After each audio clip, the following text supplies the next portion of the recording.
किशन की माँ चने मुरमुरे भून भून कर और रात दिन चिंता कर कर के बहुत ही गरीबी में उसे 14 वर्ष का करके मर गई। किशन के लिए गांव में कहीं खड़े होने के लिए भी जगह नहीं रही। उसकी सौतेली बड़ी बहन कादम्बिनी की आर्थिक स्थिति अच्छी थी, इसीलिए सभी लोगों ने राय दी, किशन तुम बड़ी बहन के घर चले जाओ, वो बड़े आदमी हैं, तुम वहाँ अच्छी तरह रहोगे। माँ के शोक में रोते रोते किशन ने बुखार बुला लिया था। अंत में अच्छे हो जाने पर उसने भीख मांगकर माँ का श्राद्ध किया और मुंडे सिर पर एक छोटी सी पोटली रखकर अपनी बड़ी बहन के घर राजघाट पहुंच गया। बहन उसे पहचानती नहीं थी। जब उसका परिचय मिला और उसके आने का कारण मालूम हुआ तो एकदम आग बबूला हो गई। वो मजे में अपने बाल बच्चों के साथ गृहस्थी जमाए बैठी थी। अचानक ये क्या उपद्रव खड़ा हो गया। गांव का बूढ़ा जो उसे रास्ता दिखाने के लिए यहाँ तक आया था, उसे दो चार कड़ी बातें सुनाने के लिए कादम्बिनी ने कहा, खूब, मेरे सगे को बुला लाए रोटियां तोड़ने के लिए।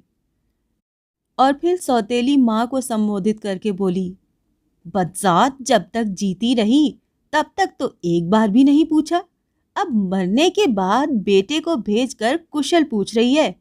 जाओ बाबा, पराए लड़के को यहाँ से ले जाओ, मुझे ये सब झंझट नहीं चाहिए। बूढ़ा जाति का नाई था। किशन की माँ पर उसकी श्रद्धा थी, उसे माँ कहकर पुकारा करता था। इसीलिए इतनी कड़ी कड़वी बातें सुनने पर भी उसने पीछा नहीं छोड़ा। आरजू मिन्नत करके कहा, तुम्हारा घर लक्ष्मी का भंडार है, न जाने कितने दास दासी अतिथि भिखारी कुत्ते बिल्लियां तुम्हारे घर में पलते हैं। ये लड़का भी मुट्ठी भर भात खाकर बाहर पड़ा रहेगा, तुम्हें पता भी नहीं चलेगा। बहुत शांत स्वभाव का समझदार लड़का है। अगर भाई समझकर न रख सको तो ब्राह्मण का एक दुखी और अनाथ लड़का समझकर ही घर के किसी कोने की जगह दे दो बिटिया।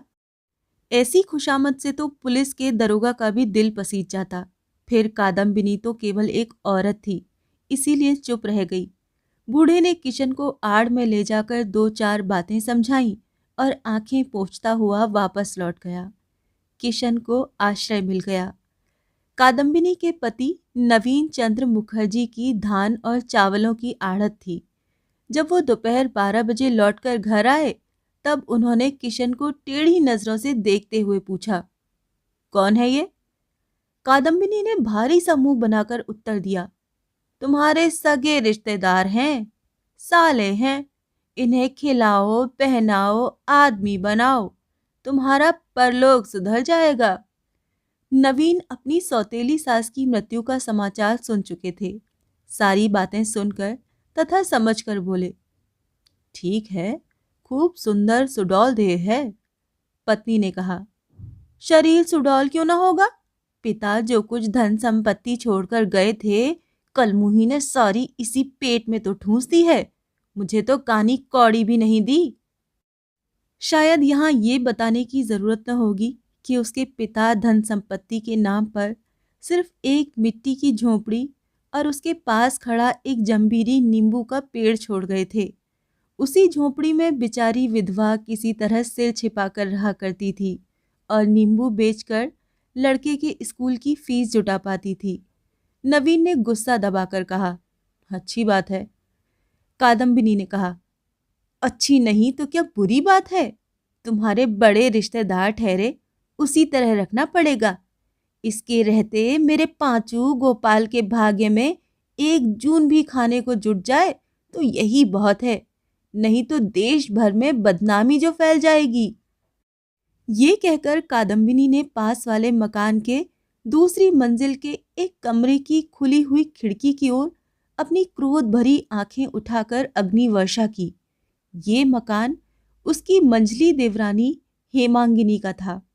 उधर बरामदे में एक किनारे सिर नीचा किए बैठा किशन लज्जा के मारे मरा जा रहा था। भंडार घर में जाकर कादम्बिनी नारियल की भरेटी में थोड़ा सा तेल निकाल लाई और किशन के पास रखकर बोली, अब झूठ मूठ टसुए बहाने की जरूरत नहीं, जाओ ताल में नहाओ। तुम्हें तेल फुलेल लगाने की आदत तो नहीं है? इसके बाद उसने जरा ऊंची आवाज में अपने पति से कहा, अजी तुम नहाने जाओ तो इन बाबू साहब को भी लेते जाना। कहीं डूब डाब गए तो घर भर के हाथों में रस्सी पड़ जाएगी। किशन भोजन करने बैठा था। एक तो उसे भात कुछ अधिक खाने की आदत थी। उस पर कल दोपहर के बाद से उसने कुछ खाया नहीं था। आज इतनी दूर पैदल चलकर आया था और अब दिन भी ढल गया था। इन कई कारणों से थाली में परोसा सारा भात खत्म हो जाने पर भी उसकी भूख नहीं मिटी। नवीन पास ही बैठे भोजन कर रहे थे।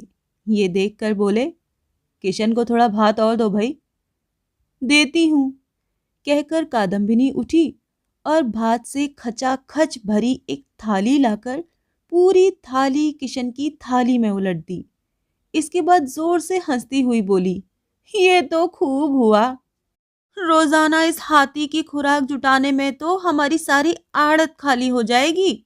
शाम को दुकान से 2 मन मोटा चावल भेज देना, नहीं तो दिवालिया होना पड़ेगा। बताए देती हूँ। मर्म भेदी लज्जा के कारण किशन का चेहरा और भी झुक गया। वो अपनी माँ का एक ही लड़का था। ये तो हमें मालूम नहीं कि अपनी दुखियारी माँ के यहाँ उसे महीन और बढ़िया चावल मिला करता था या नहीं, लेकिन इतना ज़रूर मालूम है कि भरपेट भात खाने के अपराध में उसे कभी लज्जा से सिर नीचा नहीं करना पड़ता था। उसे याद आया कि 1000 अधिक खा लेने पर भी वो अपनी माँ की खिलाने की साध कभी पूरी नहीं कर पाता था। उसे ये भी याद आया कि कुछ ही दिन पहले गुड्डी और चरखी खरीदने के लिए उसने 2 करछुल भात अधिक खाकर माँ से पैसे वसूल किए थे। उसकी दोनों आंखों से आंसुओं की बड़ी बड़ी बूंदें निकलकर चुपचाप उसकी थाली में गिरने लगी और वही भात वो सिर झुकाए हुए चुपचाप खाने लगा। वो इतनी हिम्मत भी नहीं कर सका कि बायां हाथ उठाकर आंसू पोंछ डालता। वो डरता था कि कहीं बहन देख न ले। अभी थोड़ी देर पहले ही वो झूठ मूठ टसोए बहाने के अपराध में झिड़की खा चुका था और उस झिड़की ने इतने दारुण मात्र शोक की गर्दन भी दबा दी थी। नवीन चंद्र बाबू और उनके छोटे भाई विपिन, दोनों भाइयों ने पैतृक मकान आपस में बांट लिया था। पास वाला 2 मंजिला मकान मंझले भाई विपिन का है। छोटे भाई की बहुत दिन पहले ही मृत्यु हो गई थी। विपिन भी धान और चावल का ही व्यापार करता है तो उसकी स्थिति भी अच्छी, लेकिन बड़े भाई नवीन जैसी नहीं है। तो भी उसका मकान 2 मंजिला है। मंझली बहू हेमांगिनी शहर की लड़की है। वो दास दासी रखकर 4 आदमियों को खिला पिलाकर ठाठ से रहना पसंद करती है। वो पैसा बचाकर गरीबों की तरह नहीं रहती। इसीलिए लगभग 4 साल पहले दोनों देवरानी जिठानी कलह करके अलग अलग हो गई थी। तब से अब तक खुलकर कई बार झगड़े हुए हैं और मिट भी गए हैं, लेकिन मन मुटाव एक दिन के लिए भी कभी नहीं मिटा। इसका कारण एकमात्र जिठानी कादम्बिनी के हाथ में था। वो खूब पक्की है और भली भांति समझती है कि टूटी हुई हांडी में कभी जोड़ नहीं लग सकता, लेकिन मंझली बहू इतनी पक्की नहीं है। वो इस ढंग से सोच भी नहीं सकती। ये ठीक है कि लड़ाई का आरंभ मंझली बहू करती है, लेकिन फिर झगड़ा मिटाने के लिए, बातें करने के लिए और खिलाने पिलाने के लिए वो मन ही मन छटपटाया भी करती है और फिर एक दिन धीरे से पास आ बैठती है। अंत में हाथ पैर जोड़कर रो धोकर क्षमा याचना करके जिठानी को अपने घर पकड़कर ले जाती है और खूब आदर स्नेह करती। दोनों के इतने दिन इसी तरह कट गए थे। आज लगभग 3 साढ़े 3 बजे हेमांगिनी इस मकान में आ पहुंची। कुएं के पास ही सीमेंट के चबूतरे पर धूप में बैठा किशन ढेर सारे कपड़ों में साबुन लगाकर उन्हें साफ कर रहा था। कादम्बिनी दूर खड़े होकर थोड़े साबुन से शरीर की अधिक ताकत लगाकर कपड़े धोने का कौशल सिखा रही थी। मंझली देवरानी को देखते ही बोल उठी, मैया रे मैया, ये लड़का कैसे गंदे और मैले कुचैले कपड़े पहनकर आया है। बात ठीक थी। किशन जैसी लाल किनारी की धोती पहनकर और दुपट्टा ओढ़कर कोई अपनी रिश्तेदारी में नहीं जाता। उन दोनों कपड़ों को साफ करने की जरूरत अवश्य थी, लेकिन धोबी के अभाव का कारण सबसे अधिक आवश्यकता थी। पुत्र पांचू गोपाल के 2 जोड़ी और उसके पिता के 2 जोड़ी कपड़ों को साफ करने की, और किशन वही कर रहा था। हेमांगिनी देखते ही समझ गई थी कि कपड़े किसके हैं, लेकिन इस बात की कोई चर्चा न करके उसने पूछा, जीजी, ये लड़का कौन है? लेकिन इससे पहले कि वो अपने घर में बैठी आड़ से सारी बातें सुन चुकी थी, जिठानी को टाल मटोल करते देख उसने फिर कहा, लड़का तो बड़ा सुंदर है। इसका चेहरा तो बिल्कुल तुम्हारे जैसा है। जीजी, क्या तुम्हारे मैके का ही कोई है? कादम्बिनी ने बड़े विरक्त भाव से चेहरे पर गंभीरता लाकर कहा, मेरा सौतेला भाई है। अरे ओ कृष्णा, अपनी मंझली बहन को प्रणाम तो कर। राम राम, कितना असभ्य है। बड़ों को प्रणाम करना होता है। क्या ये भी तेरी अभागिनी माँ सिखाकर नहीं मरी? किशन हड़बड़ा कर उठ खड़ा हुआ और कादम्बिनी के पैरों के पास आकर प्रणाम करना ही चाहता था कि वो बिगड़ कर बोली, अरे मर, क्या पागल और बहरा है? अरे किसे प्रणाम करने को कहा और किसे प्रणाम करने लगा? असल में जब से किशन यहाँ आया है, तभी से निरंतर होती तिरस्कार और अपमान की चोटों से उसका दिमाग ठिकाने नहीं रह गया है।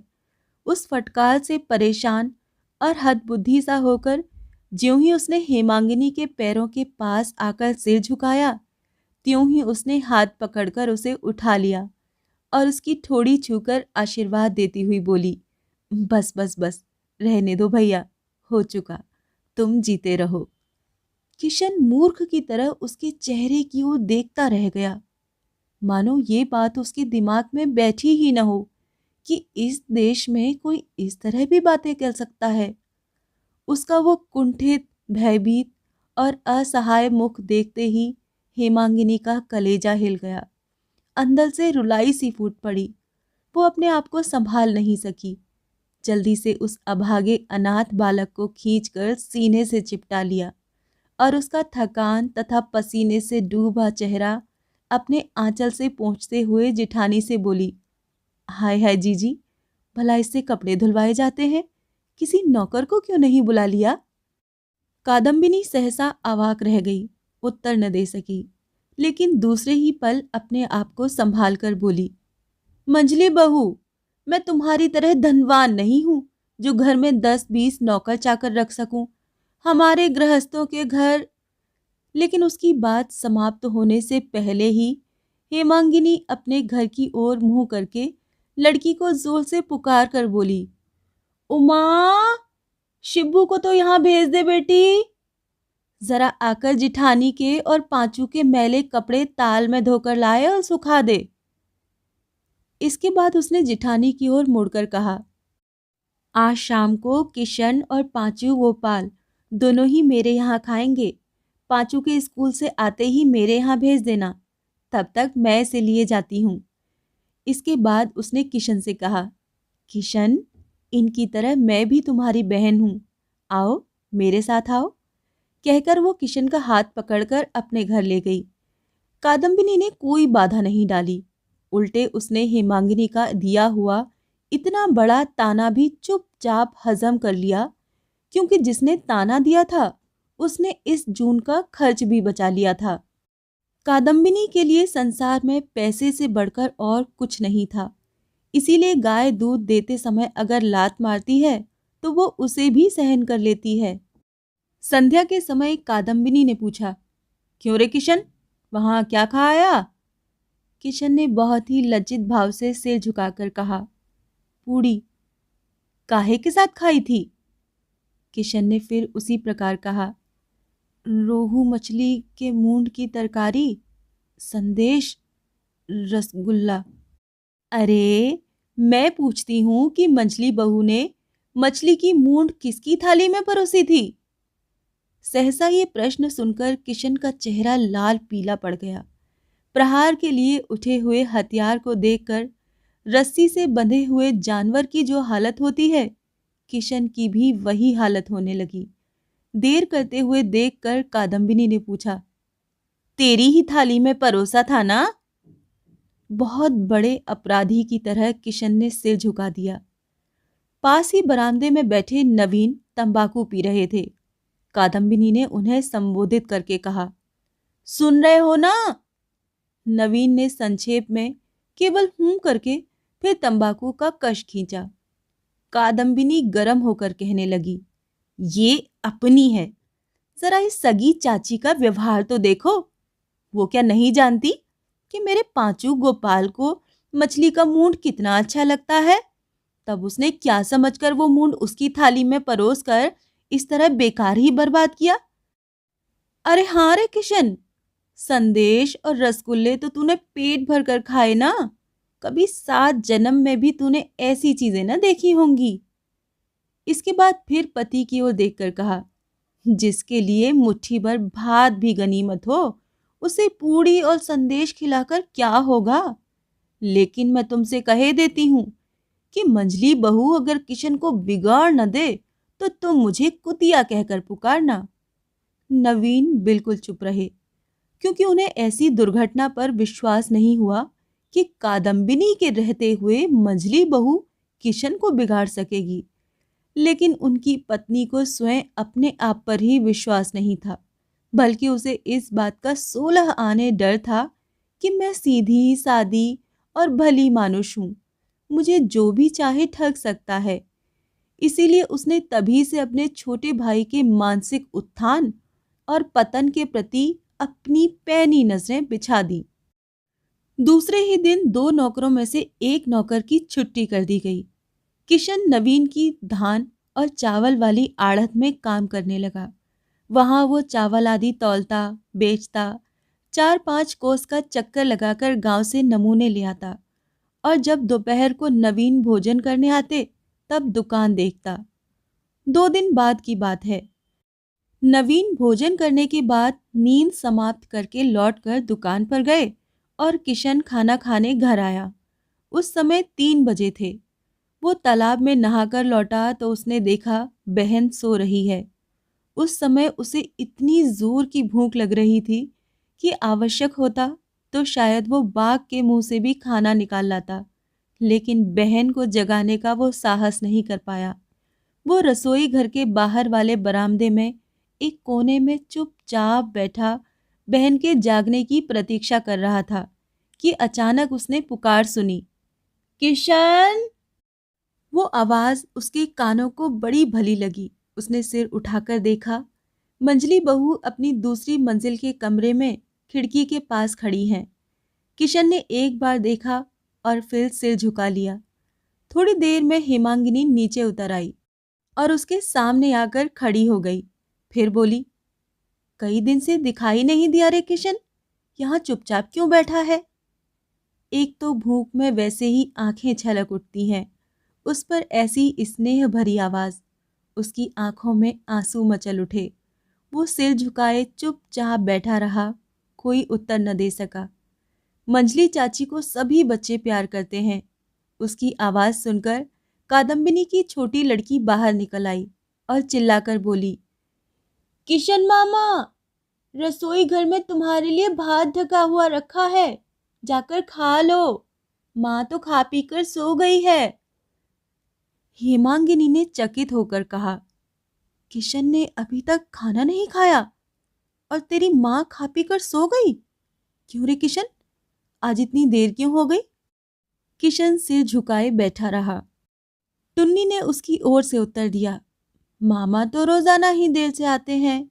जब बाबूजी खा पी कर दुकान पर पहुंच जाते हैं तभी खाना खाने आते हैं।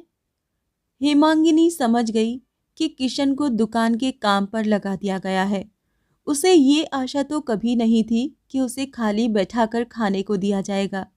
फिर भी इस ढलती हुई बेला को देखकर और भूख प्यास से बेचैन बालक के मुंह को निहार कर उसकी आंखों से आंसू बहने लगे। वो आंचल से आंसू पोंछती हुई अपने घर चली गई और कोई 2 ही मिनट के बाद हाथ में दूध से भरा हुआ एक कटोरा लेकर आ गई। लेकिन रसोई घर में पहुंचते ही वो कांप उठी और मुंह फेर कर खड़ी हो गई। किशन खाना खा रहा था। पीतल की एक थाली में ठंडा, सूखा और ढेले जैसा बना हुआ भात था। एक और थोड़ी सी दाल थी और पास ही तरकारी जैसी कोई चीज। दूध पाकर उसका उदास चेहरा खुशी से चमक उठा। हेमांगिनी दरवाजे से बाहर आकर खड़ी रही। भोजन समाप्त करके किशन जब ताल पर कुल्ला करने चला गया, तब उसने झांक कर देखा, थाली में भात का एक दाना भी नहीं बचा है। भूख के मारे वो सारा भात खा गया है। हेमांगिनी का लड़का भी लगभग इसी उम्र का था। वो सोचने लगी कि अगर कहीं मैं न रहूं और मेरे लड़की की ये दशा हो तो। इस कल्पना मात्र से रुलाई की एक लहर उसके अंतर से उठी और गले तक आ गई। उस रुलाई को दबाए हुए वो अपने घर चली गई। हेमांगिनी को बीच बीच में सर्दी के कारण बुखार हो जाता था और 2-3 दिन रहकर आप ही आप ठीक हो जाता था। कुछ दिनों के बाद उसे इसी तरह बुखार हो आया। शाम के समय वो अपने बिस्तर पर लेटी हुई थी। घर में और कोई नहीं था। अचानक उसे लगा कि बाहर खिड़की की आड़ में खड़ा कोई अंदर की ओर झांक रहा है। उसने पुकारा, बाहर कौन खड़ा है? ललित? किसी ने उत्तर नहीं दिया। जब उसने फिर उसी तरह पुकारा, तब उत्तर मिला, मैं हूं। कौन? मैं कौन? आ, अंदर आ। किशन बड़े संकोच से कमरे में आकर दीवार के साथ सटकर खड़ा हो गया।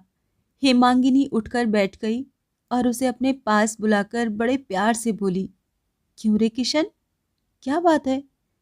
किशन कुछ और आगे खिसक आया और अपने मैले दुपट्टे का छोर खोलकर 2 अधपके अमरूद निकालकर बोला, बुखार में ये बहुत फायदा करते हैं। हेमांगिनी ने बड़े आग्रह से हाथ बढ़ाकर पूछा, ये तुझे कहाँ मिले? मैं तो कल से लोगों की कितनी खुशामद कर रही हूँ, लेकिन किसी ने लाकर नहीं दिए।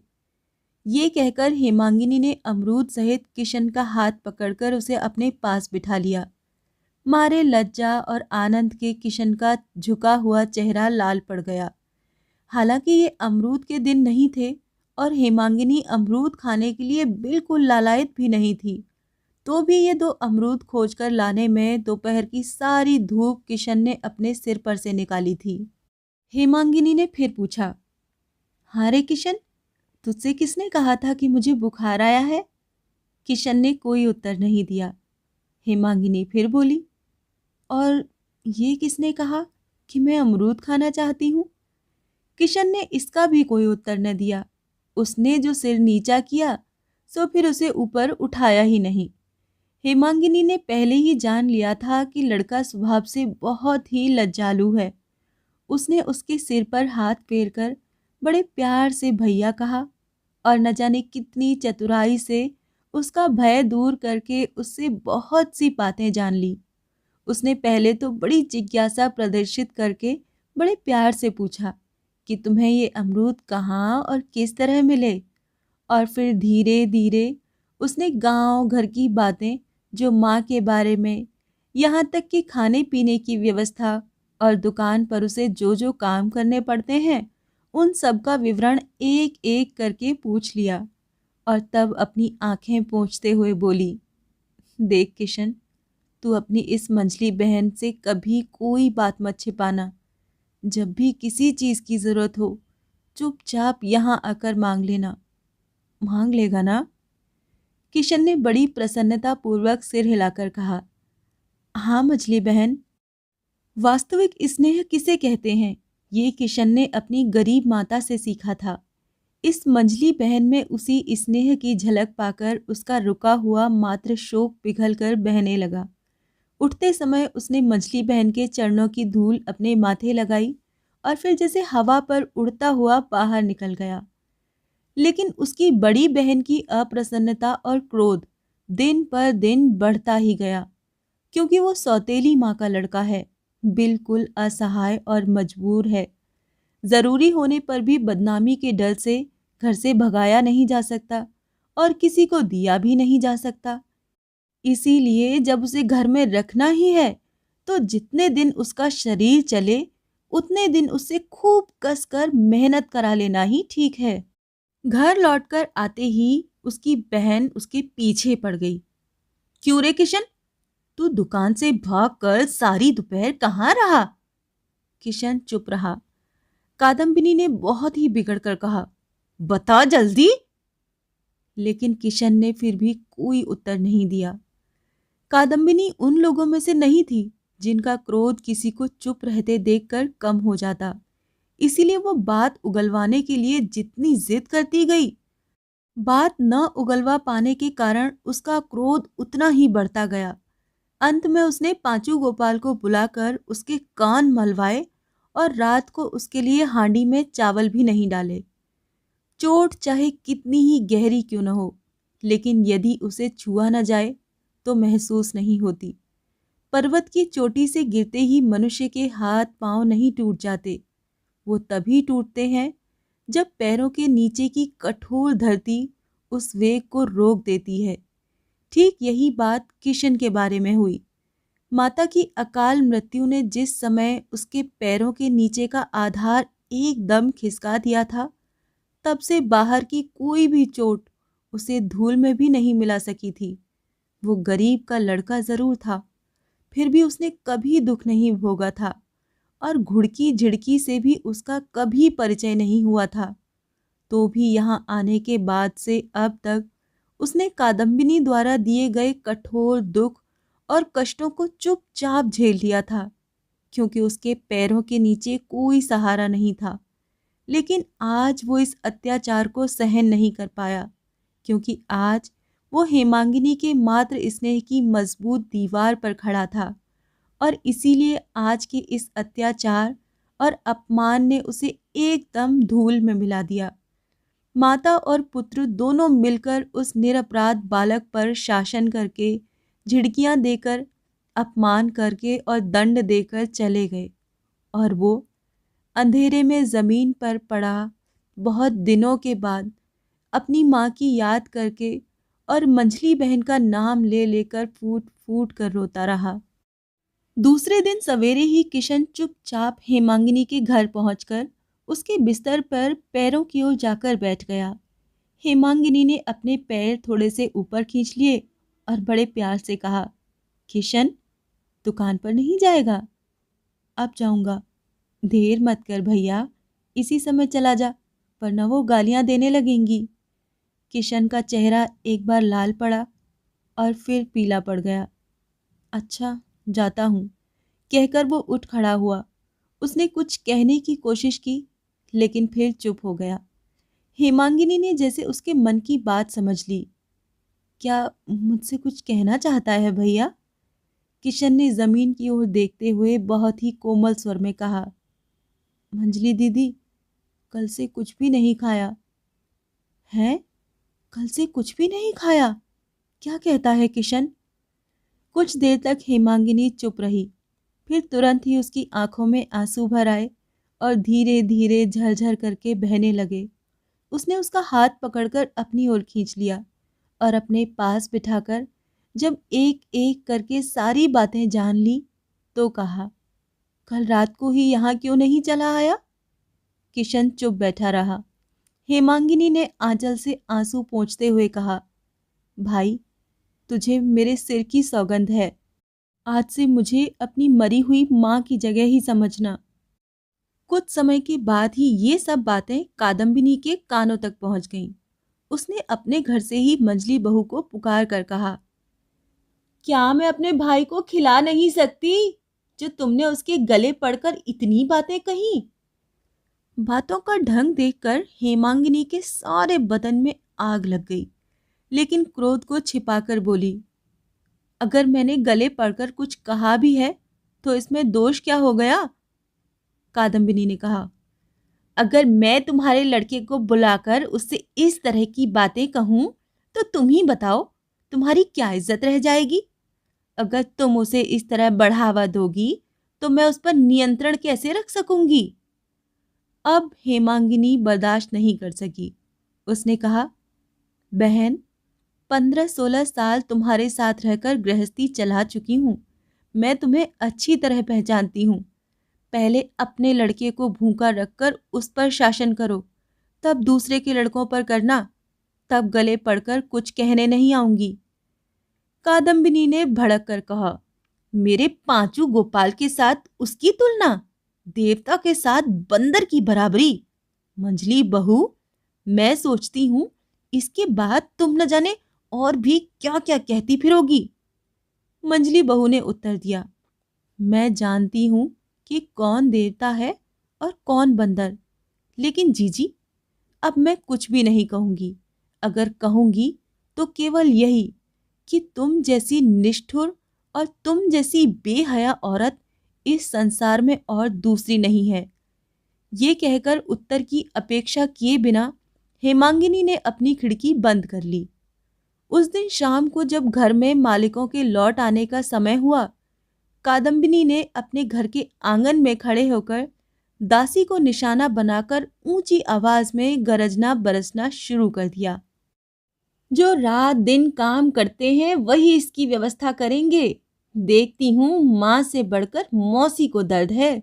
अपने भाई का दुख दर्द मैं नहीं समझती, समझते हैं पराए। अरे कभी भला नहीं होगा अगर कोई भाई बहन को लड़ाएगा और खड़ा खड़ा तमाशा देखेगा। धर्म भी इसे बर्दाश्त नहीं कर सकेगा, ये मैं कहे देती हूँ। ये कहकर कादम्बिनी अपने रसोई घर में चली गई। देवरानी जेठानी में इस ढंग की गाली गलौज और कोसा काटी अनेक बार और अनेक तरीके से हो चुकी थी, लेकिन आज वो अस्वस्थ थी, इसीलिए बर्दाश्त न कर सकी। उठकर खिड़की के पास आ खड़ी हुई और बोली, जीजी, इतना ही कहकर चुप क्यों हो गई? शायद भगवान ने अभी तक तुम्हारी पुकार न सुनी होगी। थोड़ी देर और हमारे सर्वनाश की कामना करो। जेठ जी घर आए वो भी सुन ले, तब तक वो भी आ जाएं और वो भी सुन लें। अगर इतने में भी तुम थक कर चुप हो जाओगी तो काम कैसे चलेगा? कादम्बिनी तत्काल झपट कर आंगन में आ गई और सिर ऊंचा उठाकर चिल्ला उठी, मैंने क्या किसी सत्यानाशी का नाम लिया है? हेमांगिनी बड़े संयत स्वर में बोली, भला तुम किसी का नाम क्यों लेने लगी जीजी? नाम लेने का अधिकार तुम्हें है ही नहीं। लेकिन क्या तुम ये समझती हो कि दुनिया में केवल एक तुम ही सयानी और समझदार हो, बाकी सब बेवकूफ हैं? ठोकर मारकर किसका सिर तोड़ रही हो, ये क्या कोई समझता नहीं?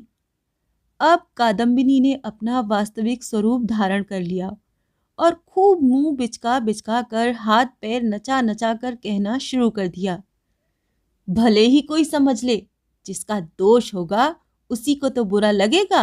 और फिर क्या तुम ही सारी बातें समझती हो? मैं नहीं समझती। जब किशन आया था तो 2 चांटे खाकर भी कुछ नहीं कहता था। जो कहती थी चुपचाप वही करता था, लेकिन आज दोपहर को किसी ताकत पर जवाब दे गया। जरा पूछ कर देखो इस प्रसन्न की माँ से।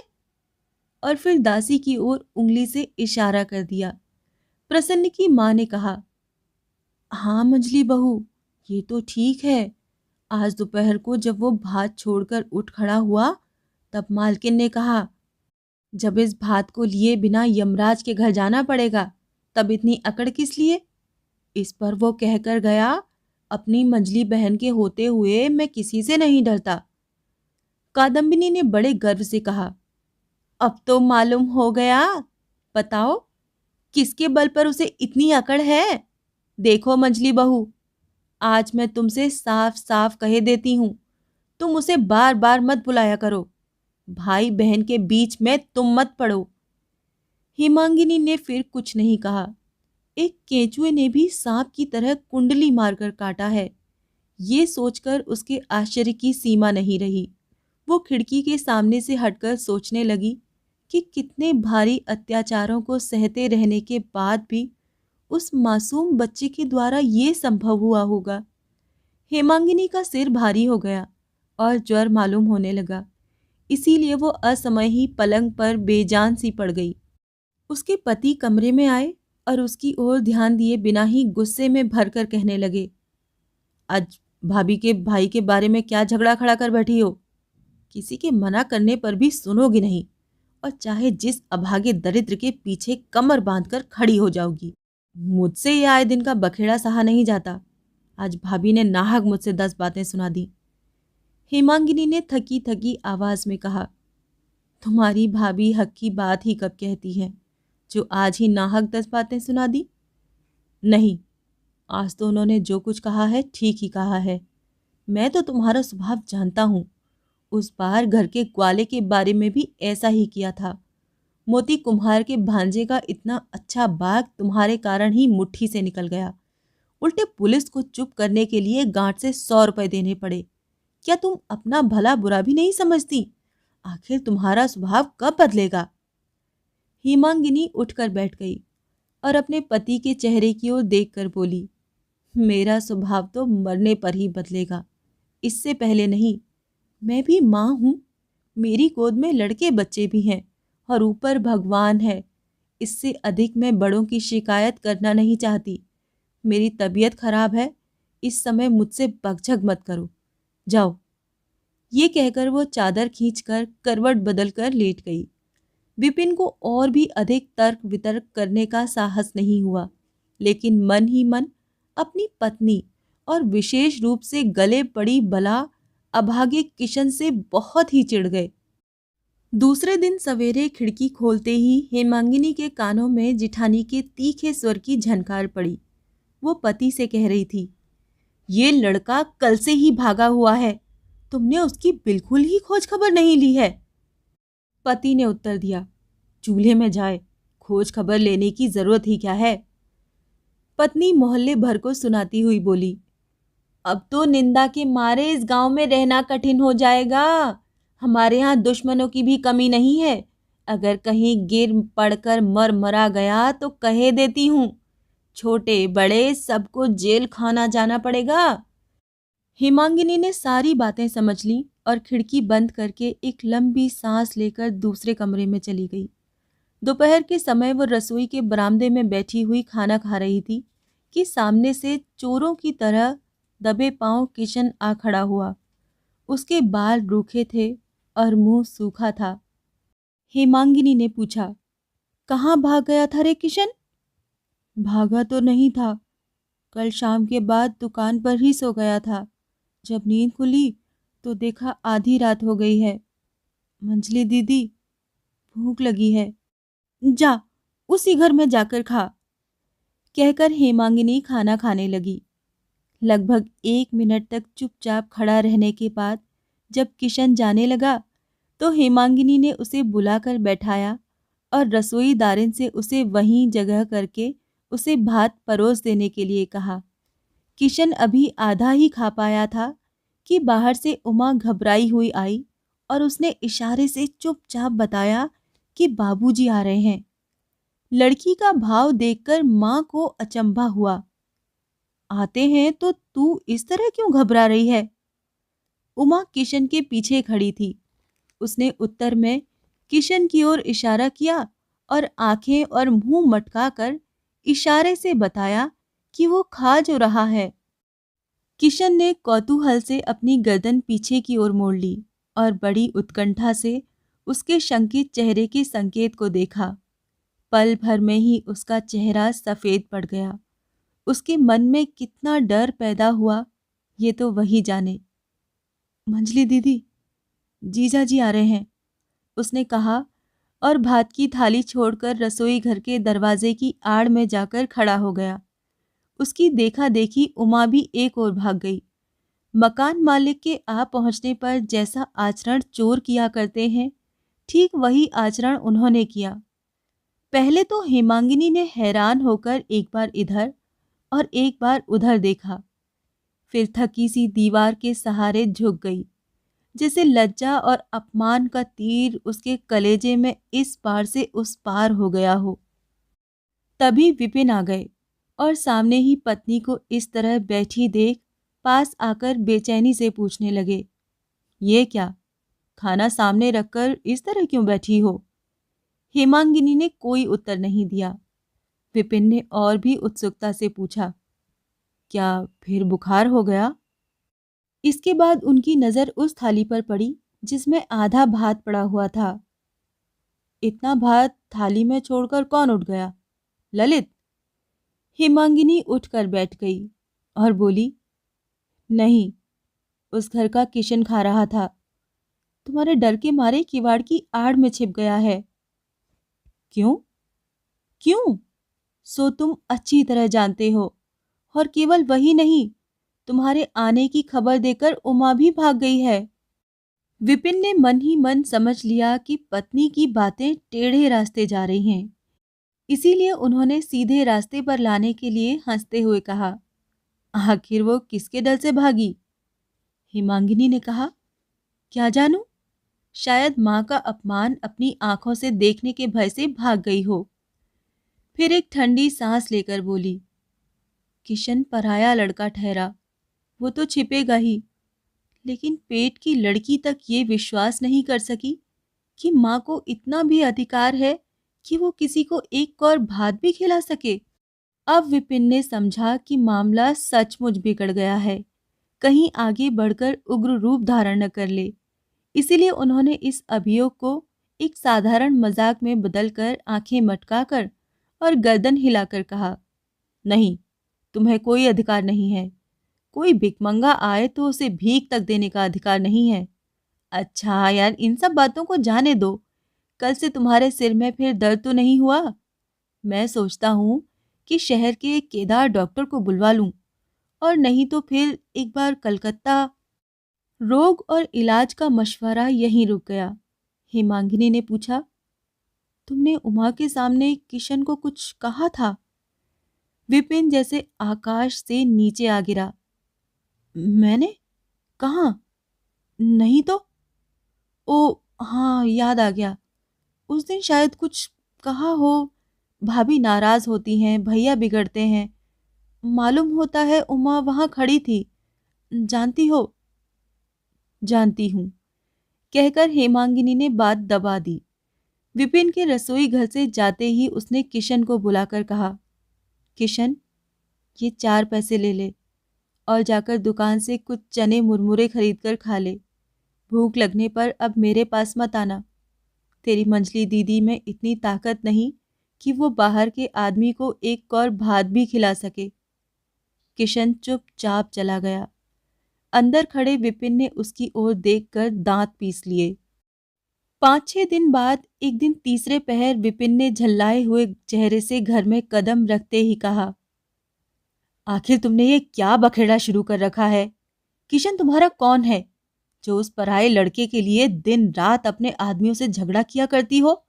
मैंने आज देखा कि भैया तक सख्त नाराज हैं। इससे कुछ देर पहले अपने घर में बैठकर कादम्बिनी ने अपने पति को सुनाकर और मंझली बहू को निशाना बनाकर खूब जोर जोर से चिल्ला चिल्लाकर अपशब्दों के जो तीर छोड़े थे, उनमें से एक भी निष्फल नहीं गया था। उन सभी तीरों ने हेमांगिनी को छेद डाला था और हर तीर ने अपनी नोक से हेमांगिनी के शरीर में इतना जहर भर दिया था कि उसकी आग उसे बुरी तरह जला रही थी।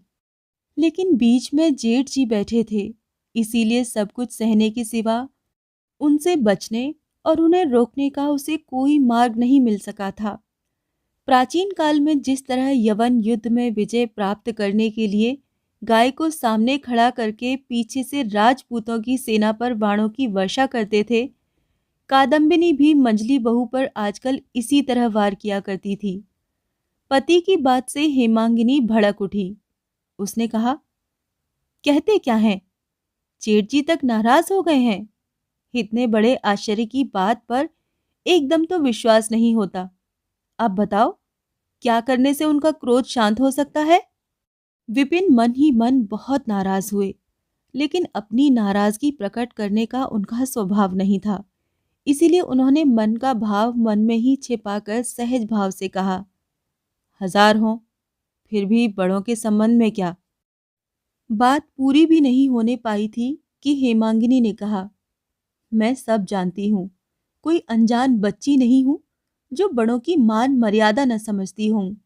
लेकिन मैं इस लड़के को चाहती हूँ, सिर्फ इसलिए मुझे दिखा दिखाकर उस लड़के पर दिन रात अत्याचार करती रहती हैं। उसकी आवाज कुछ नर्म हो गई, क्योंकि अचानक जेठ के संबंध में ताना मारकर ये कुछ सकपका गई थी। लेकिन उसके शरीर में आग लग रही थी, इसीलिए क्रोध पर काबू न पा सकी। विपिन अंदर ही अंदर उन लोगों के पक्ष में थे, क्योंकि एक पराये लड़के के लिए अपने बड़े भाई से बेकार ही झगड़ा करना उन्हें पसंद नहीं था। पत्नी की इस सकपकाहट को देखकर मौका पाकर उन्होंने कुछ जोर देकर कहा, अत्याचार कुछ भी नहीं करते, अपने लड़के को कायदे में रखते हैं, काम धंधा सिखाते हैं। इसमें अगर तुम्हें कष्ट हो तो कैसे काम चलेगा? और फिर वो ठहरे बड़े लोग, जो चाहे करें। हेमांगिनी अपने पति की बात सुनकर पहले तो हैरान रह गई, क्योंकि वो इस गृहस्थी को पिछले 15-16 वर्षों से चला रही थी। लेकिन इससे पहले उसने अपने पति में भाई के प्रति इतनी भक्ति भावना कभी नहीं देखी थी। उसके समूचे शरीर में आग सी लग गई। उसने कहा, अगर वो पूज्य हैं, बड़े हैं, तो मैं भी माँ हूं। अगर बड़े लोग अपना सम्मान आप ही नष्ट कर डालेंगे तो मैं कहां से उसकी भरपाई करूंगी? विपिन शायद इसका कुछ उत्तर देना चाहते थे, लेकिन रुक गए, क्योंकि तभी दरवाजे के बाहर किसी ने दुखी आवाज में बड़ी विनम्रता से पुकारा, मंजली दीदी। पति पत्नी ने एक दूसरे की ओर देखा। विपिन कुछ हंसे, लेकिन उस हंसी में स्नेह नहीं था। पत्नी होंठ दबाकर दरवाजे के पास पहुंच गई और चुपचाप किशन के चेहरे की ओर देखने लगी। उसे देखते ही किशन का चेहरा खुशी से चमक उठा। उसके मुख से पहले यही निकला, मंजली दीदी, तबीयत कैसी है? हेमांगिनी पल भर तो कुछ बोल नहीं सकी। जिसके लिए अभी अभी पति पत्नी में इतना झगड़ा हुआ था, अचानक उसी को सामने पाकर झगड़े का सारा क्रोध उसी के सिर पर बरस पड़ा। हेमांगिनी ने धीरे से लेकिन कठोर स्वर में कहा, क्यों, क्या है? तू रोज यहाँ क्यों आता है? किशन का कलेजा धड़क उठा।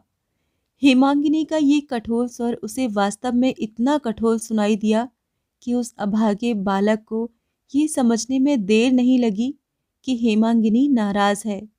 भय, आश्चर्य और लज्जा से उसका चेहरा काला पड़ गया। उसने धीरे से कहा, देखने आया हूं। विपिन ने हंसकर कहा, तुम्हें देखने के लिए आया है? इस हंसी ने जैसे मुंह चिढ़ाकर हेमांगिनी का अपमान किया। चोट खाई सर्पिनी की तरह एक नजर पति की तरफ डालकर उसने नजरें फेर लीं और किशन से बोली, अब तू यहां मत आना, जा। मंजली दीदी, किशन ने इतना कहकर अपने चेहरे पर बिखरी कालिमा को हंसी से ढकने का प्रयत्न किया, लेकिन इससे उसका चेहरा और भी स्याह और भद्दा बन गया। वो मुंह नीचा करके चला गया। उस चेहरे की काली छाया अपने चेहरे पर लिए हेमांगिनी ने एक बार पति की ओर देखा और जल्दी से कमरे से निकल गई। 4-5 दिन बीत गए, लेकिन हेमांगिनी का ज्वर कम न हुआ। डॉक्टर पिछले दिन कह गया था कि सीने में सर्दी बैठ गई है। अभी अभी शाम को दिया जला था, तभी ललित अच्छे अच्छे कपड़े पहनकर कमरे में आकर बोला, माँ, आज दत्त बाबू के यहाँ कठपुतली का नाच होगा, मैं जाकर देख आऊं? माँ ने कुछ हंसकर कहा, क्यों रे ललित, आज 5-6 दिन से तेरी माँ बीमार पड़ी है, तू कभी एक बार भी पास आकर नहीं बैठा? ललित लज्जित होकर सिरहाने आ बैठा। माँ ने बड़े प्यार से बेटे की पीठ पर हाथ रखकर कहा, अगर मेरी बीमारी अच्छी न हो और मैं मर जाऊं तो तू क्या करेगा? खूब रोएगा ना? हटो, तुम अच्छी हो जाओगी। इतना कहकर ललित ने माँ के सीने पर हाथ रख दिया। माँ बेटे का हाथ अपने हाथ में लेकर चुप हो गई। ज्वर के समय पुत्र के हाथ का ये स्पर्श उसके समूचे बदन को शीतल करने लगा। जी चाहा वो इसी तरह बैठा रहे, लेकिन थोड़ी देर बाद ही ललित जाने के लिए छटपटाने लगा। शायद कठपुतलियों का नाच शुरू हो गया हो। ये सोचते सोचते उसका मन अंदर ही अंदर अस्थिर हो उठा। बेटे के मन की बात समझकर माँ ने मन ही मन हंसते हुए कहा, अच्छा जा, देखा, लेकिन ज्यादा रात मत करना। नहीं माँ, मैं जल्दी ही आ जाऊंगा। इतना कहकर ललित चला गया, लेकिन 2 मिनट बाद ही वो लौट आया और बोला, माँ, एक बात कहूँ? माँ ने हंसते हुए कहा, 1 रुपया चाहिए ना? उस ताक पर रखे हैं, ले ले, लेकिन एक से ज्यादा मत लेना। नहीं माँ, रुपया नहीं चाहिए। बताओ, मेरी बात मानोगी? माँ ने आश्चर्य से कहा, रुपया नहीं चाहिए तो फिर क्या बात है? ललित खिसक कर माँ के और पास आ गया और बोला, जरा किशन को आने दोगी? कमरे में नहीं आएंगे, दरवाजे के पास ही बैठे हैं। एक बार तुम्हें देखकर चले जाएंगे। वो कल भी बाहर आकर बैठे थे, आज भी बैठे हुए हैं। हेमांगिनी हड़बड़ाकर उठ बैठी और बोली, जा जा ललित, अभी बुला ला। हाय, बेचारा बाहर बैठा है और तुम लोगों ने मुझे बताया भी नहीं। डर के मारे अंदर आना नहीं चाहते। इतना कहकर ललित चला गया। 1 ही मिनट के बाद किशन कमरे में आया और जमीन की ओर सिर झुकाकर दीवार के सहारे खड़ा हो गया। हेमांगिनी ने कहा, आ भैया, आ। किशन उसी तरह चुपचाप खड़ा रहा। तब हेमांगिनी ने खुद ही उठकर उसका हाथ पकड़ा और बिछौने पर बिठा लिया। फिर उसकी पीठ पर हाथ फेरते हुए कहा, हाँ रे किशन, उस दिन बकझक की थी, इसीलिए शायद तू अपनी मंजली दीदी को भूल गया। सहसा किशन फूट फूट कर रोने लगा। हेमांगिनी को कुछ आश्चर्य हुआ, क्योंकि आज तक किशन को किसी ने रोते हुए नहीं देखा था। अनेक दुख और यातनाएं मिलने पर भी वो चुपचाप सिर झुका लेता है, कभी किसी के सामने रोता नहीं है। उसके स्वभाव से हेमांगिनी परिचित थी, इसीलिए आश्चर्य से बोली, छी, रोना किस लिए? राजा बेटे कहीं आंसू बहाया करते हैं? उत्तर में किशन ने धोती के छोर को मुंह में भरकर यथाशक्ति रुलाई को रोकने की कोशिश करते हुए कहा, डॉक्टर ने कहा है कि कलेजे में सर्दी बैठ गई है। हेमांगिनी हंसते हुए बोली, बस इसलिए? राम राम, तू भी कैसा लड़का है। इतना कहते ही हेमांगिनी की आंखों से टप टप 2 बूंद आंसू टपक पड़े। उन्हें बाएं हाथ से पोंछकर उसके माथे पर हाथ रखते हुए कहा, सर्दी बैठ गई है। डॉक्टर ने भले ही ये कहा हो, अगर मैं मर जाऊं तो तू और ललित दोनों मिलकर मुझे गंगा जी तो पहुंचा आओगे। क्यों, पहुंचा आओगे ना? उसी समय, मंझले बहू, आज कैसी तबीयत है? कहती हुई कादम्बिनी आकर दरवाजे पर खड़ी हो गई। थोड़ी देर तक तो वो किशन की ओर घूर कर देखती रही, फिर बोली, लो, ये तो यहाँ बैठा है, और ये क्या, मंझली बहू के सामने रो कर दुलार हो रहा है।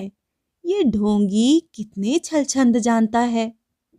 बहुत थक जाने के कारण हेमांगिनी अभी अभी तकिए के सहारे लेटी थी, लेकिन तत्काल तीर की तरह सीधी होकर उठ बैठी और बोली, जीजी, मुझे आज 6-7 दिन से बुखार आ रहा है।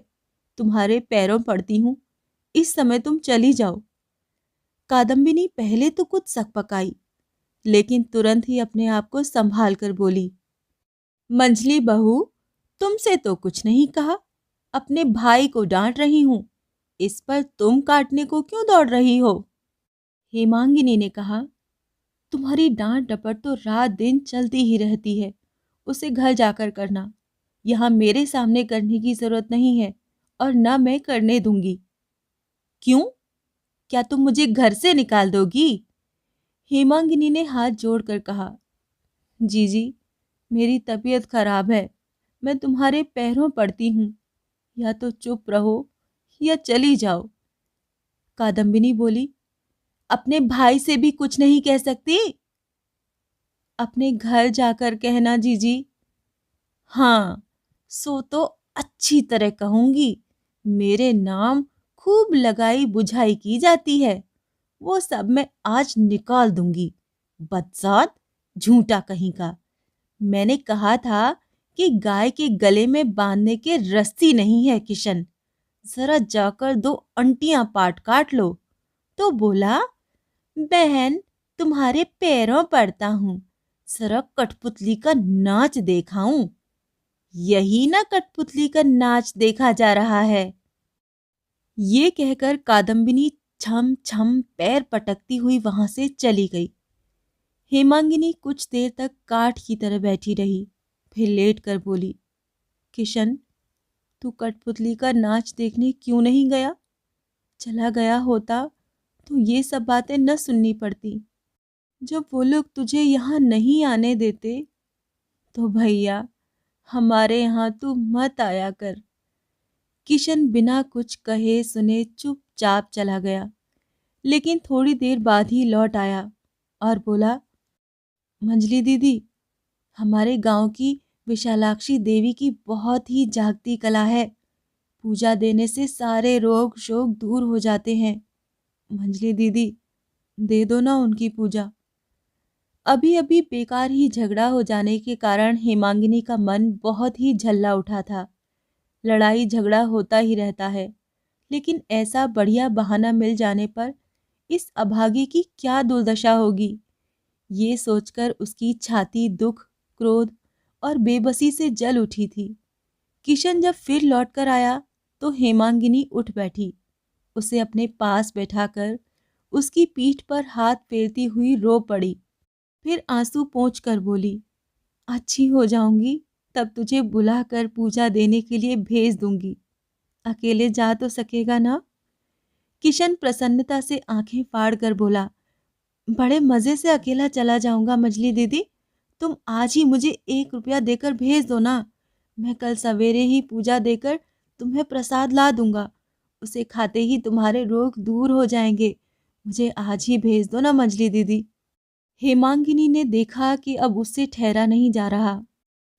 लेकिन कल लौटने पर ये लोग तुझे बहुत मारेंगे। मारपीट का नाम सुनकर पहले तो किशन कुछ सहम उठा, लेकिन फिर खुश होकर बोला, भले ही मारे, तुम्हारा रोग तो दूर हो जाएगा। हेमांगिनी की आंखों से फिर आंसू बहने लगे। उसने कहा, क्यों रे किशन, मैं तो तेरी कोई भी नहीं हूं, फिर मेरे लिए तुझे इतनी चिंता क्यों है? भला इस प्रश्न का उत्तर किशन कहाँ से खोज पाता? वो कैसे समझाए कि उसका दुखी और पीड़ित मन रात दिन रो रो कर अपनी माँ को खोजता फिरता है। थोड़ी देर तक हेमांगिनी की ओर देख कर बोला, तुम्हारा रोग जो दूर नहीं होता है मंजली दीदी, छाती में सर्दी बैठ गई है। हेमांगिनी हंस पड़ी, मेरी छाती में सर्दी बैठ गई है तो इससे तुझे क्या? तुझे इतनी चिंता क्यों है? किशन ने हैरानी से कहा, मुझे चिंता ना होगी मंजली दीदी। छाती में सर्दी बैठ जाना बहुत ही खराब है। अगर बीमारी बढ़ जाए तो फिर तुझे बुलवा लूंगी, लेकिन बिना बुलाए मत आना भैया।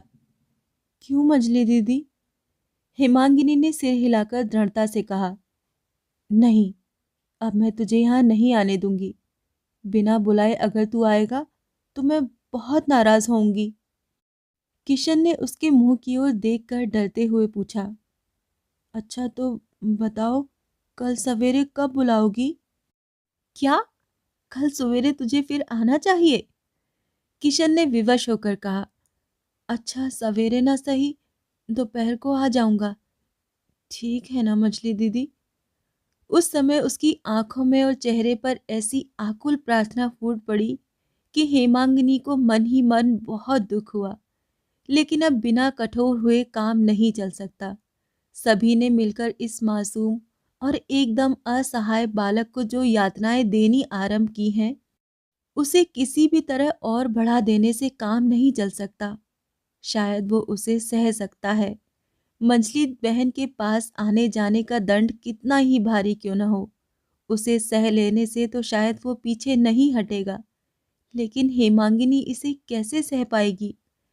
हेमांगिनी की आंखों से आंसू बहने लगे। मुंह फेरकर रूखे स्वर में बोली, मुझे तंग न कर किशन, यहाँ से चला जा। जब बुलाऊं तब आना। इस तरह जब भी चाहे आकर मुझे तंग मत करना। नहीं, तंग तो मैं नहीं करता। इतना कहकर अपना भयभीत और लज्जित मुख नीचा करके जल्दी से चला गया। हेमांगिनी की आंखों से झरने की तरह आंसू झरने लगे। उसे स्पष्ट दिखाई देने लगा कि वो अनाथ और बेसहारा बालक अपनी माँ को गंवाकर मुझे अपनी माँ समझने लगा है। मेरे आंचल का थोड़ा सा भाग अपने माथे पर खींच लेने के लिए कंगाल की तरह जाने क्या क्या करता फिरता है। हेमांगिनी ने आंसू पोंछकर मन ही मन कहा, किशन, तू यहाँ से इतना उदास और दुखी होकर चला गया भैया, लेकिन तेरी मझली बहन तो तुझसे भी बढ़कर बेबस है।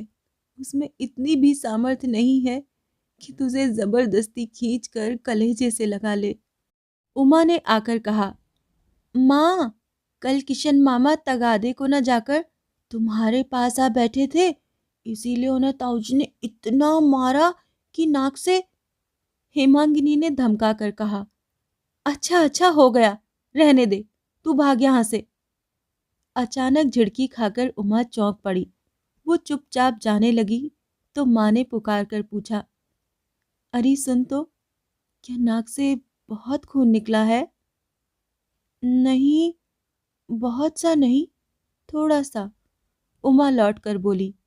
दरवाजे के पास पहुंचते ही उमा बोल उठी, माँ, किशन मामा तो यहाँ ही खड़े हैं।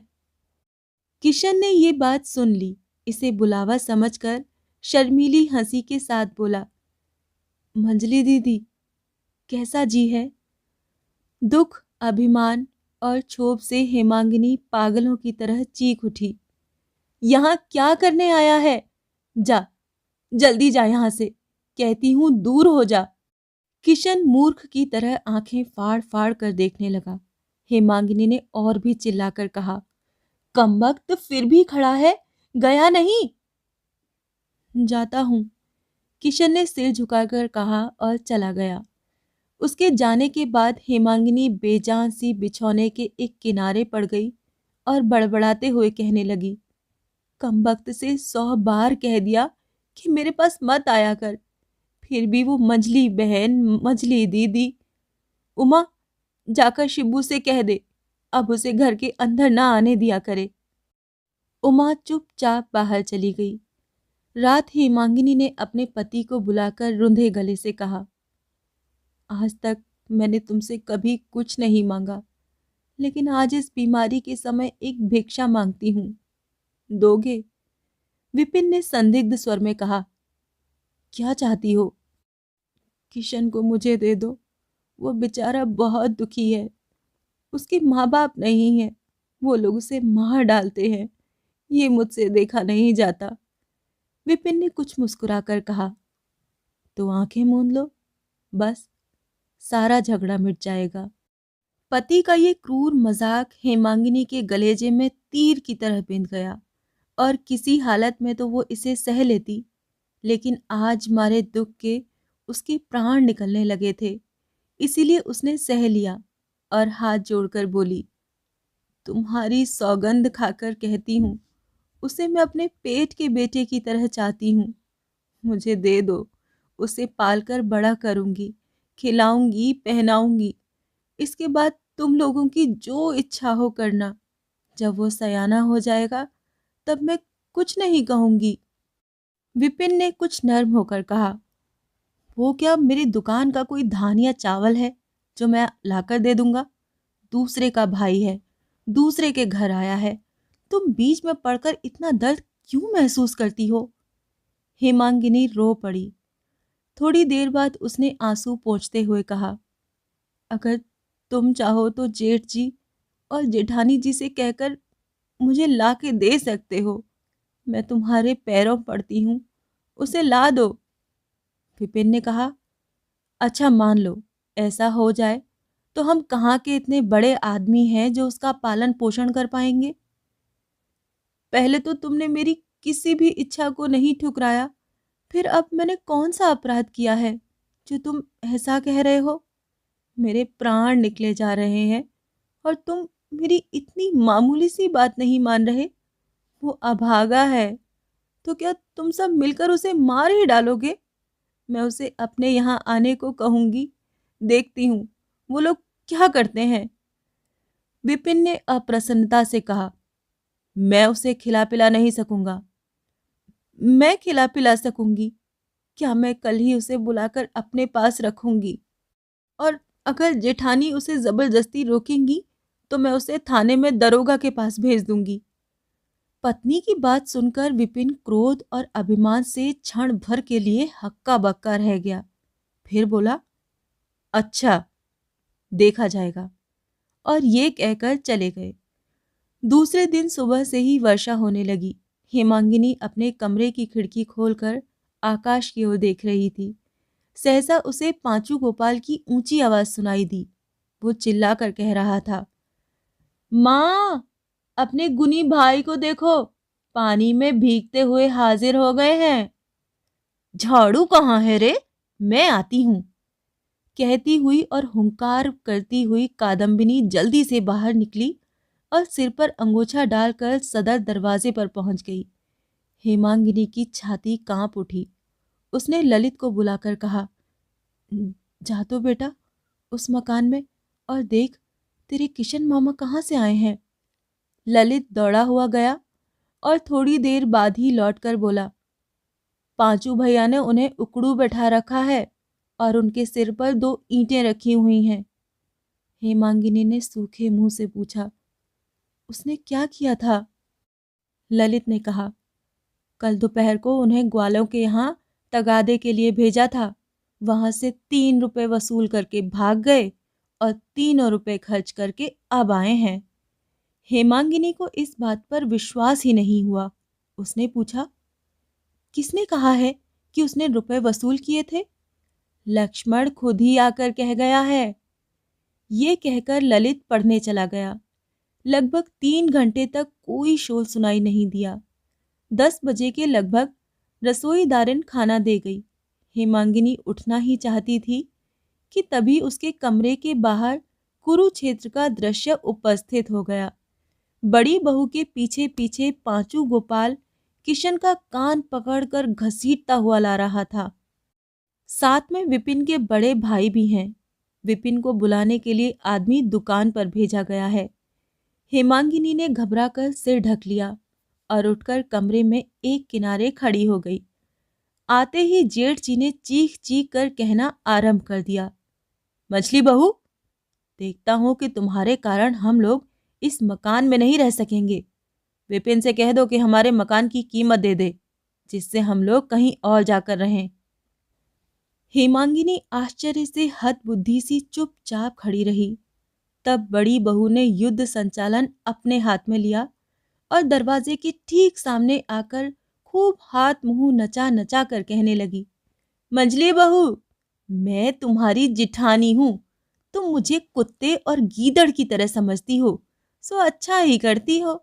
लेकिन मैंने तुमसे 1000 बार कहा है कि झूठ मूठ का दिखावटी प्रेम दिखाकर मेरे भाई को चौपट मत करो। क्यों? जो कहा था आखिर वही हुआ ना। 2 दिन का दुलार आसान है, लेकिन हमेशा का बोझ तो तुम उठाने से रही, वो तो हमें ही उठाना पड़ेगा। हेमांगिनी ने सिर्फ यही समझा कि इन कड़वे बोलों से उस पर आक्रमण किया जा रहा है। उसने बहुत ही कोमल स्वर में पूछा, आखिर हुआ क्या? कादम्बिनी ने और भी अधिक हाथ मुंह मटका कर कहा, बहुत अच्छा हुआ है, बहुत बढ़िया हुआ है। तुम्हारी सीख मिलने से वसूल किए हुए रुपए चुराना सीख गया है और 2-4 दिन अपने पास बुलाकर सिखाओ पढ़ाओ तो संदूक का ताला तोड़ना और सेंध लगाना भी सीख जाएगा। एक तो हेमांगिनी बीमार थी। उस पर ये निंदनीय, घृणित और मिथ्या अभियोग सुनकर वो अपना ज्ञान खो बैठी। आज तक उसने जेठ के सामने मुंह नहीं खोला था, लेकिन आज उससे नहीं रहा गया। बड़े कोमल स्वर में बोली, क्या मैंने ही उसे चोरी करना और डाका डालना सिखाया है जीजी? कादम्बिनी बोली, मैं कैसे जानूं कि तुमने सिखाया है या नहीं? लेकिन पहले तो उसका ये स्वभाव था नहीं। फिर आखिर तुम लोगों से छिप छिप कर इसकी बातें क्या होती हैं? उसे इतना बढ़ावा क्यों दिया जाता है? थोड़ी देर के लिए हेमांगिनी हक्की बक्की सी रह गई। ये बात उसके दिमाग में नहीं बैठ सकी कि कोई मनुष्य कभी किसी दूसरे मनुष्य पर इस प्रकार का आघात करके उसे इस तरह अपमानित कर सकता है। लेकिन ये दशा कुछ पल तक ही रही। दूसरे ही पल वो चोट खाई सिंहनी के समान बाहर निकल आई। उसकी आंखें अंगारों की तरह जल रही थीं। जेठ को सामने देखकर सिर पर का कपड़ा तो थोड़ा सा आगे खींच लिया, लेकिन अपने क्रोध पर काबू नहीं रख पाई। उसने जेठानी को संबोधित करके मीठे लेकिन अत्यंत कठोर स्वर में कहा, तुम इतनी बड़ी दुष्ट औरत हो कि तुम्हारे साथ बात करने में भी मुझे घृणा होती है। तुम इतनी बेशर्म हो कि इस लड़के को अपना भाई भी कहती हो। अगर आदमी एक जानवर पालता है तो उसे भी भरपेट खाना खाने को देता है, लेकिन इस अभागे से तो सभी तरह के छोटे से छोटे काम लेकर भी तुमने इसे कभी भरपेट खाने को नहीं दिया। अगर मैं न होती तो अब तक वो भूखों मर गया होता। ये केवल पेट की आग के कारण मेरे पास दौड़ा आता है, प्यार दुलार पाने के लिए नहीं। कादम्बिनी ने कहा, हम लोग खाने को नहीं देते, खाली काम लेते हैं, और तुमने उसे खिला पिलाकर बचा रखा है। मैं बिल्कुल ठीक कहती हूँ। आज तक तुमने कभी उसे दोनों समय भरपेट खाना नहीं दिया, सिर्फ मार पीट की है, और जहां तक काम करा सकती हो काम कराती हो। तुम लोगों के डर से मैंने इसे 1000 बार आने को मना किया है, लेकिन जब भूख बर्दाश्त नहीं होती तब सिर्फ इसीलिए भागा चला आता है कि यहाँ उसे भरपेट खाना मिल जाता है। चोरी डकैती की सलाह लेने नहीं आता, लेकिन तुम लोग इतने ईर्ष्यालु हो कि अपनी आंखों से ये भी नहीं देख सकते। अब की बार जेठ ने उत्तर दिया। उन्होंने किशन को सामने खींच उसकी धोती की छोर में से केले के पत्ते का एक दोना निकाला और क्रुद्ध होकर बोले, हम ईर्ष्या करने वाले लोग इसे अच्छी तरह से क्यों नहीं देख सकते, ये तुम अपनी आंखों से ही देख लो। मंझली बहू, तुम्हारे सिखाने का ही ये नतीजा है कि ये सारे रुपए चुराकर तुम्हारे हित के लिए न जाने किस देवी की पूजा देकर प्रसाद लाया है। ये लो। इतना कहकर उन्होंने उस दोने में से 2 संदेश, कुछ फूल और बेलपत्र आदि निकालकर दिखा दिए। कादम्बिनी की आंखें कपाल पर चढ़ गईं। उसने कहा, अरे मैया, कैसा चुप्पा शैतान है, कैसा धूर्त और मक्कार है। ठीक है मंझली बहू, अब तुम ही बताओ, इसने चोरी क्यों की? क्या मेरे हित के लिए? क्रोध के मारे हेमांगिनी अपना आपा खो बैठी। एक तो उसका अस्वस्थ शरीर, उस पर ये झूठा इल्जाम। उसने जल्दी से आगे बढ़कर किशन के दोनों गालों पर जोर जोर से 2 तमाचे जड़ दिए और कहा, हरामजादे, चोर, मैंने तुझे चोरी करना सिखाया है? कितनी बार तुझे मना किया है कि मेरे घर मत आया कर, कितनी बार तुझे भगा दिया। अब मुझे लग रहा है कि तू चोरी करने के इरादे से ही जब तक मेरे यहाँ आकर झांका करता था। अब तक घर के सारे लोग इकट्ठे हो चुके थे। शिबू ने कहा, माँ, मैंने अपनी आंखों से देखा है। परसों रात ये तुम्हारे कमरे के सामने अंधेरे में खड़ा था, मुझे देखते ही भाग गया था। अगर मैं ना आता तो जरूर तुम्हारे कमरे में घुसकर चोरी करता। पांचू गोपाल बोला, ये जानता है कि चाची की तबीयत ठीक नहीं है, इसीलिए शाम को ही सो जाती हैं। ये क्या कम चालाक है? किशन के साथ मंझली बहू के आज के इस व्यवहार से कादम्बिनी को जितनी प्रसन्नता हुई पिछले 16 वर्षों में कभी नहीं हुई थी। अत्यधिक प्रसन्न होकर बोली, अब कैसा भीगी बिल्ली की तरह खड़ा है। मंझली बहू, भला मैं कैसे जानती कि तुमने इसे अपने घर आने से मना कर दिया है? ये तो सबसे कहता फिरता है कि मंझली बहू मुझे माँ से भी बढ़कर चाहती है। इसके बाद उसने दोने सहित प्रसाद उठाकर दूर फेंकते हुए कहा, 3 रुपए चुरा कर न जाने कहां से 2-4 फूल पत्तियां उठा लाया है, हरामजादा चोर। घर ले जाकर कादम्बिनी के पति ने चोर को सजा देनी शुरू कर दी। उसे बड़ी बेरहमी से मारने लगे, लेकिन न तो उसने मुंह से कुछ कहा न रोया। जब इधर मारते तो उधर मुंह फेर लेता। अत्यधिक बोझ से भरी गाड़ी में जुता हुआ बैल कीचड़ में फंस जाने पर जिस तरह मार खाता है, उसी तरह किशन भी चुपचाप मार खाता रहा। यहाँ तक कि कादम्बिनी तक ने इस बात को स्वीकार कर लिया कि उसने मार खाना खूब अच्छी तरह सीखा है।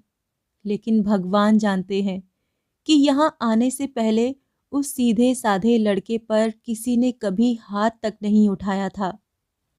हेमांगिनी अपने कमरे की सभी खिड़कियों को बंद कर काठ की मूर्ति की तरह चुपचाप बैठी है। उमा मार देखने गई थी। उसने लौटकर कहा, ताई जी कहती हैं कि किशन मामा बड़ा डाकू बनेगा। उसके गांव में न जाने कौन देवी हैं। उमा, अपनी माँ की रंधी और फटी हुई आवाज सुनकर उमा चौंक पड़ी। उसने पास आकर डरते डरते पूछा, क्या है माँ? क्यों री? क्या अब भी उसे सब मिलकर मार रहे हैं? इतना कहकर हेमांगिनी जमीन पर मुंह के बल लेट गई और रोने लगी। उसे रोता देखकर उमा भी रोने लगी। फिर माँ के पास बैठकर उसके आंसू पोंछती हुई बोली, प्रसन्न की माँ किशन को खींचकर बाहर ले गई हैं। हेमांगिनी ने और कुछ भी नहीं कहा। वो चुपचाप उस जगह पड़ी रही। दोपहर को 2-3 बजे के लगभग उसे सर्दी लगकर बहुत जोरों से बुखार चढ़ाया। आज कई दिनों के बाद वो पथ्य लेने बैठी थी। वो पथ्य अब भी एक ओर बड़ा सूख रहा था। शाम के बाद विपिन उस मकान से अपनी भाभी से सारा हाल सुनकर क्रोध से झल्लाते हुए अपने कमरे में जा रहे थे कि उमा ने पास आकर धीरे से कहा, माँ तो बुखार में बेहोश पड़ी है। विपिन ने चौंक कर पूछा, ये क्या हुआ? इधर 3-4 दिन से तो बुखार था ही नहीं। विपिन मन ही मन अपनी पत्नी को बहुत चाहते हैं। कितना चाहते हैं, ये तो 4-5 वर्ष पहले ही अपने भाई और भाभी से अलग होते समय मालूम हो गया था। वो घबराए हुए कमरे में पहुंचे। देखा, अभी तक हेमांगिनी जमीन पर पड़ी है। उन्होंने घबरा कर पलंग पर लिटाने के लिए जैसे ही उसके शरीर पर हाथ लगाया, उसने आंखें खोल दी। थोड़ी देर तक विपिन के चेहरे की ओर देखकर अचानक उसने उनके दोनों पैर पकड़ लिए और रोते हुए बोली, किशन को आश्रय दे दो, नहीं तो बुखार नहीं छोड़ेगा। दुर्गा मैया मुझे किसी भी तरह क्षमा नहीं करेंगी। विपिन अपने पैर छुड़ाकर उसके पास बैठ गए और सिर पर हाथ फेरते हुए तसल्ली देने लगे। हेमांगिनी ने पूछा, दोगे आश्रय? विपिन ने उसकी आंसू भरी आंखें पोंछते हुए कहा, तुम जो चाहोगी वही होगा। तुम अच्छी हो जाओ। हेमांगिनी बिना कुछ कहे बिछौने पर जा लेटी। रात को बुखार उतर गया। दूसरे दिन विपिन ने उठकर देखा, बुखार नहीं है। वो बहुत प्रसन्न हुए। नहा धोकर और जलपान करके जब वो दुकान पर जाने लगे तो हेमांगिनी ने उसके पास आकर कहा, मार पड़ने से किशन को बहुत तेज बुखार आ गया है। उसे मैं यहाँ ले आती हूँ। विपिन ने झल्ला कर कहा, नहीं, उसे यहाँ लाने की जरूरत नहीं है। जहाँ है वहीं रहने दो। हेमांगिनी सन्नाटे में खड़ी रह गई। फिर बोली, कल रात तो तुमने वचन दिया था कि आश्रय दोगे। विपिन ने उपेक्षा से सिर हिलाकर कहा, वो अपना कौन है जो उसे घर लाकर पालन पोषण करोगी? तुम भी खूब हो। कल रात को अपनी पत्नी को अत्यंत बीमार देखकर जो स्वीकार किया था, आज सवेरे उसे स्वस्थ देखकर उन्होंने इनकार कर दिया। छाता बगल में दबाकर उठते हुए बोले, पागलपन मत करो, भैया और भाभी दोनों चिढ़ जाएंगे। हेमांगिनी ने शांत और दृढ़ स्वर में कहा, वो लोग चिढ़कर क्या उसका खून कर डालेंगे? क्या मैं उसे लाऊंगी तो दुनिया में कोई उसे रोक सकेगा? मेरे 2 बच्चे हैं, कल से 3 हो गए हैं। मैं किशन की माँ हूं। अच्छा, देखा जाएगा। कहकर विपिन जाने लगे तो हेमांगिनी सामने आकर खड़ी हो गई और बोली, क्या उसे इस घर में नहीं लाने दोगे? हटो भी, कैसा पागलपन करती हो? विपिन ने कहा और लाल आंखें दिखाकर चले गए। हेमांगिनी ने पुकार कर शिबू से कहा, शिबू, जा तो एक बैलगाड़ी ले आ, मैं अपने मैके जाऊंगी। विपिन ये सुनकर मन ही मन हंस पड़े और बोले, डर दिखाया जा रहा है। फिर वो दुकान पर चले गए। किशन चंडी मंडप के पास एक और फटी चटाई पर बुखार में शरीर की पीड़ा और शायद हृदय की पीड़ा के कारण बेहोश सा पड़ा था। हेमांगिनी ने पुकारा, किशन। किशन इस तरह उठकर खड़ा हो गया जैसे पहले से ही तैयार था। क्या मंजली दीदी? उसने कहा और इसके साथ ही सलज्ज हंसी से उसका चेहरा चमक उठा, जैसे उसके शरीर में कोई रोग या पीड़ा है ही नहीं। वो बड़ी फुर्ती से उठकर खड़ा हो गया और दुपट्टे के छोर से फटी हुई चटाई को झाड़ते हुए बोला, बैठो। हेमांगिनी ने हाथ पकड़कर उसे कलेजे से लगा लिया और फिर बोली, नहीं भैया, मैं बैठूंगी नहीं, तू मेरे साथ चल। आज तुझे मेरे साथ चलकर मुझे मैके पहुंचा आना होगा। चलो, कहकर किशन ने अपनी टूटी हुई छड़ी बगल में दबा ली और फटा हुआ अंगूछा कंधे पर डाल लिया। हेमांगिनी के घर के सामने बैलगाड़ी खड़ी थी। किशन को साथ लेकर हेमांगिनी बैलगाड़ी में जा बैठी। बैलगाड़ी जब गांव से बाहर निकल गई तब पीछे से पुकार और चिल्लाहट सुनकर गाड़ी वाले ने उसे रोक लिया। पसीने से लथपथ और लाल मुंह किए विपिन वहां पहुंच गए और डरते डरते पूछने लगे, कहाँ जा रही हो? हेमांगिनी ने किशन की ओर इशारा करके कहा, इसके गांव जा रही हूं। लौटोगी कब तक? हेमांगिनी ने गंभीर और दृढ़ स्वर में उत्तर दिया, जब भगवान लौटाएंगे तभी लौटूंगी। क्या मतलब? हेमांगिनी ने किशन की ओर हाथ उठाकर कहा, इसे जब कहीं आश्रय मिल जाएगा तभी ना अकेली लौटकर आ सकूंगी, नहीं तो इसे लेकर ही रहना पड़ेगा। विपिन को याद आ गया कि उस दिन भी उन्होंने अपनी पत्नी के मुख पर यही भाव देखा था और ऐसे ही आवाज सुनी थी जिस दिन मोती कुम्हार के निस्सहाय भांजे के बाग को बचाने के लिए वो अकेली ही सब लोगों के मुकाबले में खड़ी हो गई थी। उन्हें ये भी याद हो आया कि ये वो मंझली बहू नहीं है जिसे आंखें दिखाकर किसी काम से रोका जा सके। विपिन ने नरमी से कहा, अच्छा, अब क्षमा कर दो और घर चलो। हेमांगिनी ने हाथ जोड़कर कहा, नहीं, तुम मुझे क्षमा कर दो। मैं काम पूरा किए बिना किसी भी तरह घर लौट नहीं सकूंगी। विपिन एक क्षण अपनी पत्नी के शांत लेकिन दृढ़ चेहरे की ओर देखते रहे। फिर सहसा उन्होंने झुककर किशन का दायां हाथ पकड़कर कहा, किशन, अपनी मंजली दीदी को घर लौटा कर ले चल भाई। मैं सौगंध खाता हूं कि जब तक मैं जीवित रहूंगा तब तक तुम दोनों भाई बहन को कोई भी अलग न कर सकेगा। चल भाई, अपनी मंजली दीदी को घर ले चल। ये थी शरत चंद्र चट्टोपाध्याय की लिखी कहानी मंजली दीदी। आपको ये कहानी कैसी लगी? कमेंट सेक्शन में लिखकर जरूर बताइएगा। ऐसी ही और कहानियां सुनने के लिए सब्सक्राइब करना मत भूलिएगा। मिलती हूँ अगली कहानी में, तब तक के लिए विदा।